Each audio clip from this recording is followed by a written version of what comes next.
And I know, and I can see in your body language that you're on. It feels like you're on a mission right now, musically. I'm glad you said that, because I am. Like, I'm so focused on what's need to be said and what's need to be heard, excluding what the industry standards want you to do. You know. What is it that you feel is missing in the music, and what do you feel that's not being said? Not being said, making the connection with people and showing that music is life. The things that we say on record, you know, it goes out to the street and the kids believe this stuff, man.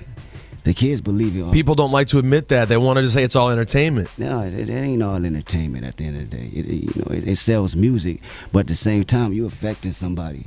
And I hated the word role model, but you can't run from it. Like I said, when I went out to these shows and I seen these kids saying, we live by your music and what you're talking about, that's something that you got to accept. I could sit up here and talk slick all day on record, but who's going to relate to it at the end of the day when they got to go back to this crazy world and feel like they don't love themselves enough to stay humble and not, you know, commit suicide? Who gonna make them records? Nobody. I don't see it. I don't hear it. So me being who I am and not being so much fearful of you know, what the world think or what the industry standards is, I'm gonna do it the way I want to do it, the way I've been doing it, regardless.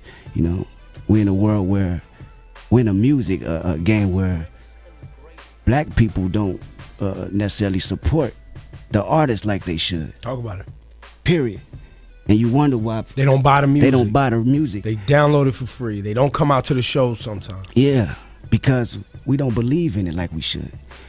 You wonder why country artist Taylor Swift, you dig what I'm saying, can go out here and do these numbers, because they believe in it. Not even making a number game, they wholeheartedly believe. But that's what it takes for somebody to go purchase something, is belief. Yeah, exactly. Or financially put their hard-earned money into a concert ticket, into an album, into a T-shirt, whatever. That's belief. Exactly. And not saying just for myself, but for the other artists that's doing their thing, new artists that's coming out and have their own lane.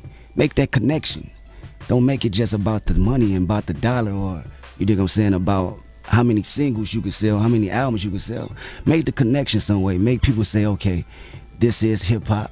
This is our culture. We're going to stand by it. We're going to believe it, rather than jumping on the next artist when they feel like you don't have the hottest song on the radio no more. You ain't in the club no more.